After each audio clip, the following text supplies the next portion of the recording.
Tila naghahanap na ang Estados Unidos ng mga bagong paraan para puwersahin ang Iran na tanggapin ang mga kondisyon ni Pangulong Donald Trump. Pero habang pinag-iisipan pa ng Pentagon ang mga susunod na hakbang, iginigiit naman ng Iran na wala itong planong makipag-usap sa Amerika at mananatili daw silang matatag kahit na may mga banta ang Pangulo ng Amerika. Samantala sa Europa, isang nakakabahalang pag-amin naman ang ginawa ng Ukraine. Sa kauna-unahang pagkakataon kasi, sinabi mismo ni Pangulong Volodymyr Zelensky na tila hindi na nila kayang salagin pa ang mga pag-atake ng Russia dahil ubos na daw ang kanilang interceptor para gawin ito. Pero sa kakulangan ng kanilang depensa, patuloy pa ring lumalawak ang pag-atake ng magkabilang panig na nakaabot na hanggang sa mga beach resort na puno ng mga inosenteng sibilyan. Ang tanong ngayon, ano nga ba ang hindi pangkaraniwang opsyon na pinag-aaralan ngayon ng Pentagon laban sa Iran? At bakit tila hindi na sapat ang mga airstrikes para mabago ang desisyon ng rehimen? At bakit biglang umatras si Pangulong Donald Trump sa nauna niyang pangako na tutulungan ang Ukraine sa Patriot missile systems? At habang parehong lumalawak ang drone at missile attack ng Russia at Ukraine, sino ba talaga sa kanila ang higit na nakakakuha ng strategic advantage sa digmaang ito? Ang Moscow ba o ang Kyiv? Yan ang aalamin natin ngayon sa videong ito. At bago tayo mag-umpisa, baka po pwedeng pa-request ng inyong like. Malaking tulong po ito sa ating mga researchers. Maraming salamat po.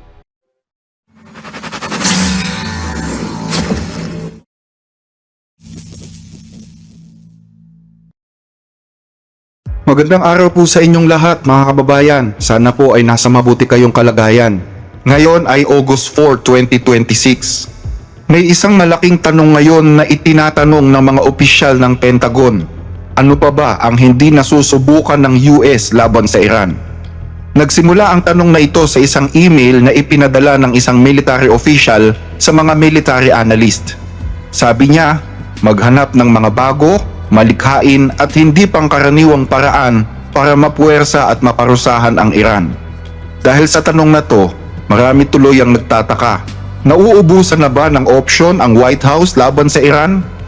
Nang tanungin ang Central Command o CENTCOM, hindi naman nila itinanggi na sa kanila nga galing ang email.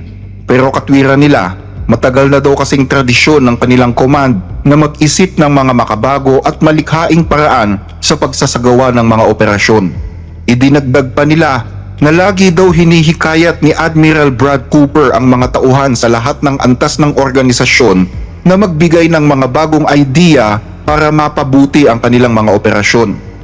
Sa loob ng ilang buwan, halos walang tigil ang pagbomba ng US sa iba't ibang lugar sa Iran.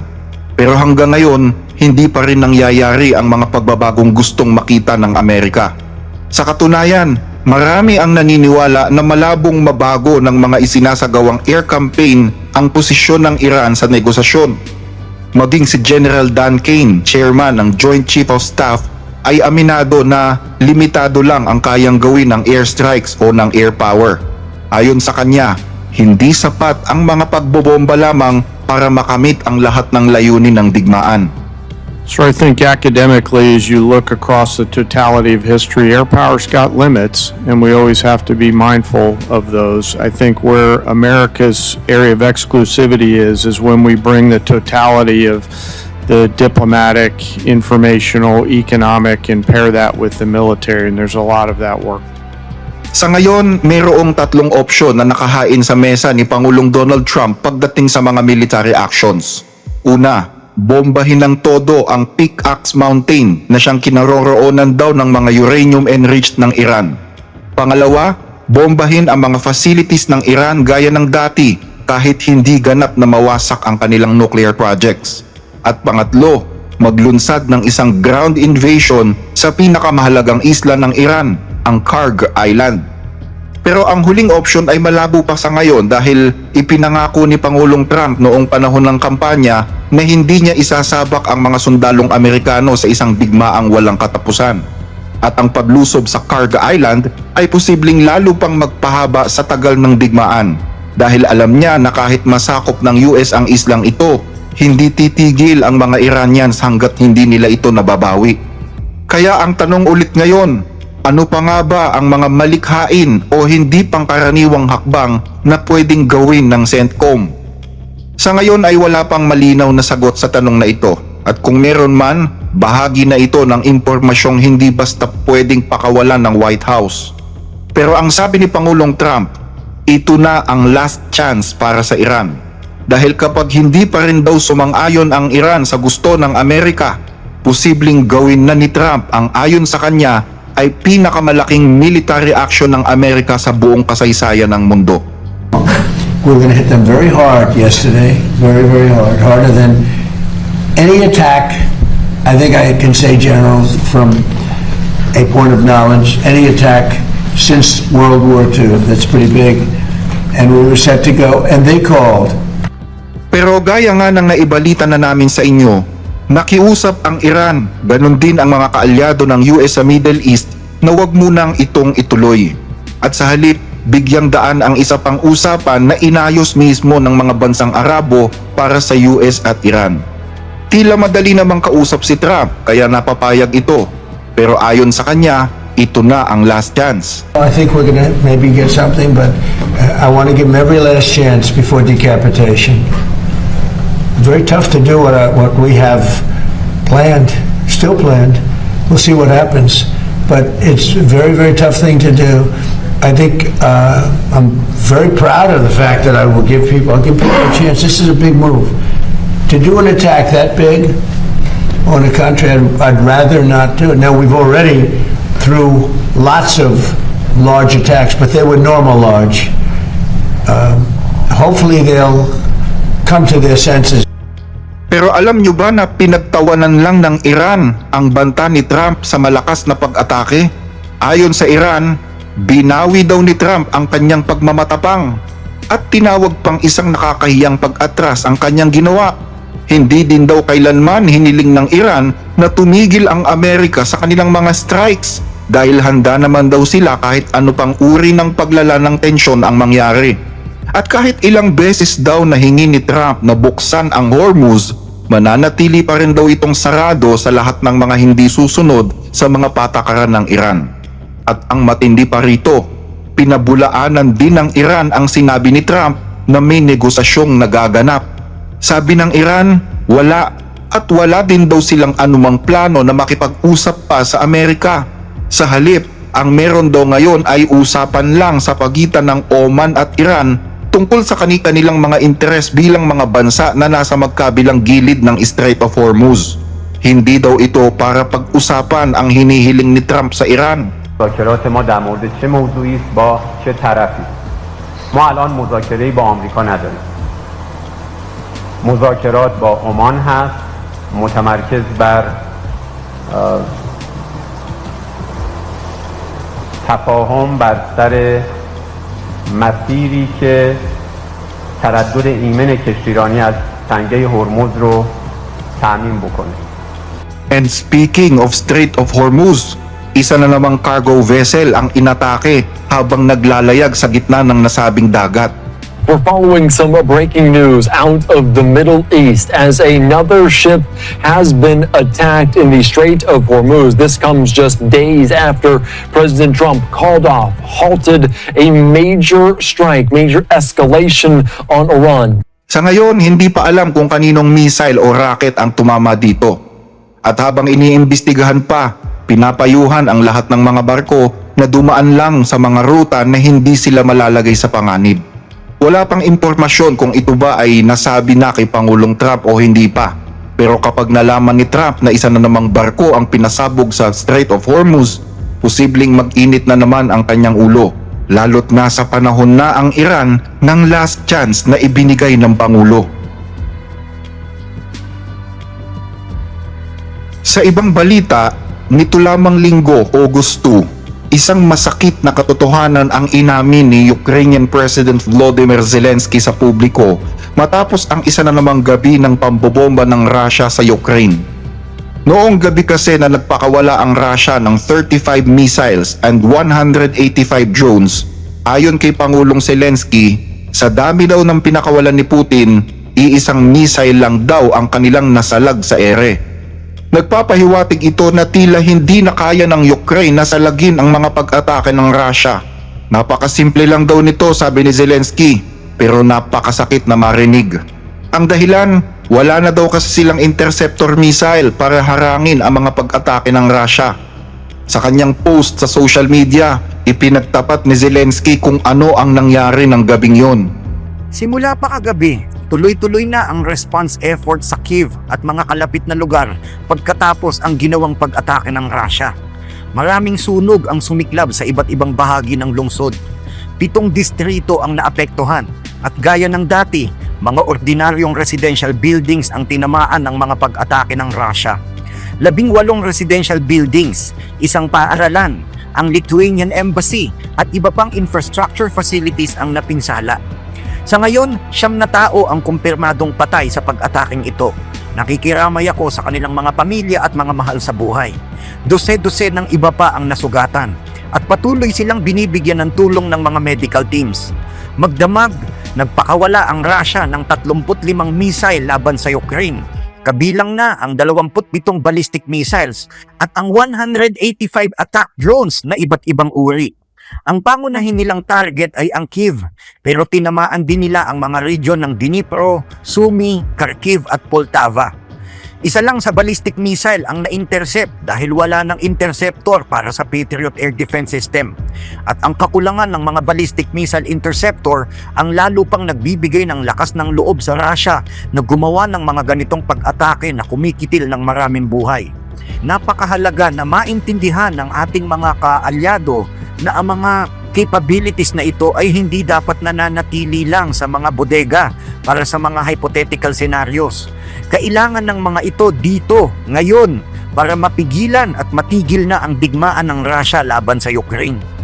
Bawat package ng ballistic missile interceptor ay may katumbas na mga buhay na naliligtas at bawat gabing wala ang mga ito, nagre-resulta sa mas marami pang casualties. Nagpapasalamat ako sa lahat ng patuloy na tumutulong para palakasin ang aming depensa. Ayon sa Ukraine, ang mga Patriot Air Defense System na gawa sa Estados Unidos ang tanging maaasahang depensa laban sa ganitong mga pag-atake. Pero mabilis nang nauubos ang supply ng Patriot Interceptor missiles. Kaya naman nanawagan na ngayon si Zelensky sa mga kaalyado ng Ukraine sa kanluran. Sabi niya, hindi dapat manatiling nakaimbak lang sa mga bodega ang mga missile habang gabi-gabing inaatake ang mga lungsod ng Ukraine. Noong nakaraang linggo, matatandaan na sinabi ni Pangulong Donald Trump na bibigyan niya ng lisensya ang Ukraine para makagawa ng sarili nitong Patriot system. Pero nito lamang August 2, araw ng linggo, tila binawi ni Trump ang pangako kay Zelensky. A little birdie told me this about the fact that we'll give them the right to make patriots. We'll show them how to do it. It's very complex, actually, but it's you'll figure out the complexity quickly.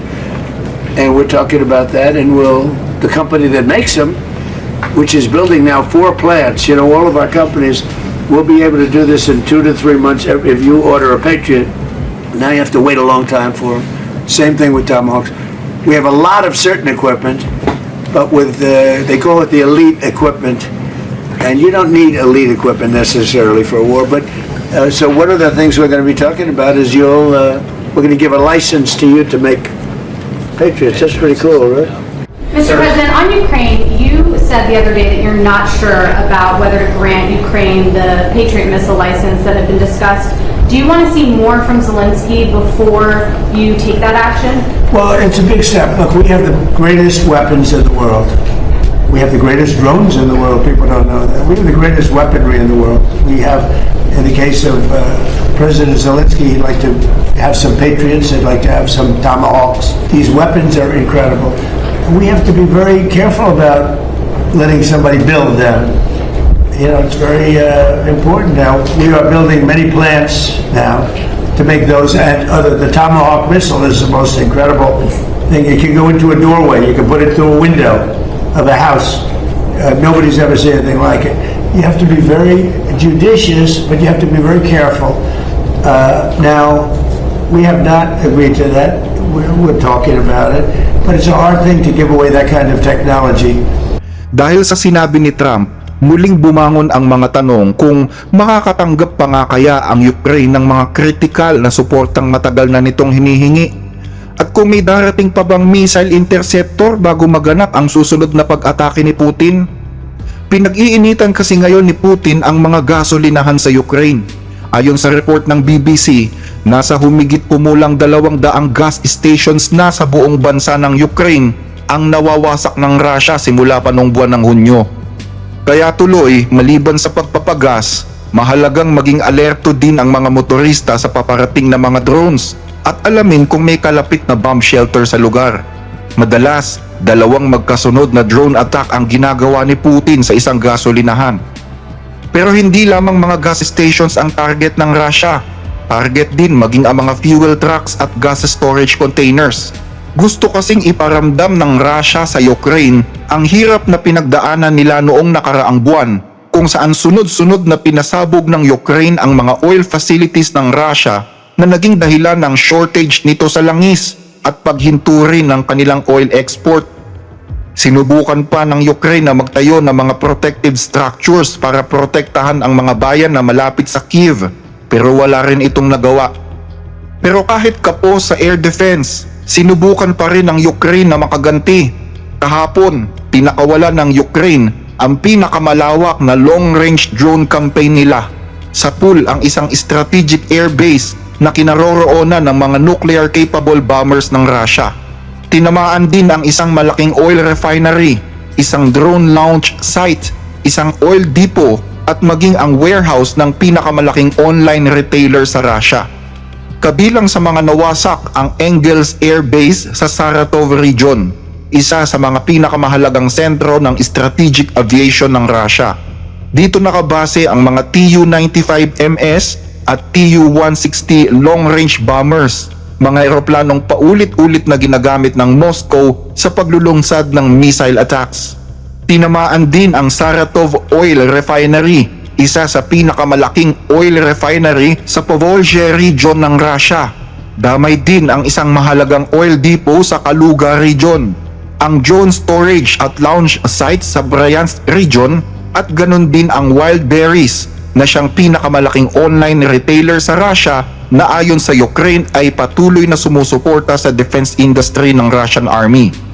Sa Black Sea naman, tinamaan din ng drone attack ng Ukraine ang barko ng Russia na MT Yanina at ang Shadow Fleet na may pangalang Borda. Ayon sa kumpanyang may-ari ng barkong Borda, ligtas naman daw ang nasa 17 crew nito. Simple lang daw ang mensahe na gustong ipahiwatig ng mga pag-ataking ito, at yan ay ang ipakita na wala nang ligtas na lugar ngayon sa Russia. Sa kabila nito, hindi naman nagkomento si Zelensky sa akusasyon ng Russia na nakapatay daw ang Ukraine ng 7 sibilyan na kinabibilangan ng 3 bata. Nangyari yan sa isang drone attack ng Ukraine sa isang beach resort sa Black Sea. Sabi ng Russia, kalagitnaan daw ng araw inatake ng Ukraine ang beach resort kung saan napakaraming tao pa naman ng mga oras na yun. Bukod sa mga nasawi, meron din daw mahigit 40 sugatan. Sabi ng isang nakasaksi, wala daw kasing tumunog na warning siren kaya hindi sila aware na may paparating palang drones sa kanilang kinaroroonan. Kung tutuusin, pareho lang naman silang nakakapatay ng mga sibilyan sa isa't isa. Nakakapatay ang Ukraine at ganun din ang Russia. Dahil sa totoo lang, mga sibilyan ang tunay na biktima sa gerang ito. Sa Dnipropetrovsk sa Ukraine, 3 katao naman ang napatay ng Russia sa isang pag-atake sa gasolinahan doon. Lahat ay pawang mga sibilyan. Kabilang sa mga napatay ang isang 8 taong gulang na batang lalaki. Hindi naman kalayuan sa pinangyarihan ay ginaganap ang libing ng isang buong pamilya na nasawi sa isa pang Russian missile attack. Mag-asawa sila na may 8 anak.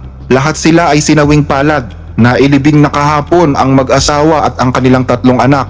At yung 5 pa nilang anak, hindi pa rin natatagpuan hanggang ngayon. Maraming salamat po sa inyong panonood at pag-like sa videong ito. Kung hindi ka pa nakasubscribe, click mo lang yung subscribe button sa baba at yung bell na lalabas. At kung meron ka namang tanong, pwede mo kaming bisitahin sa aming Facebook account, The Blessed Reader. Always take care, kabayan!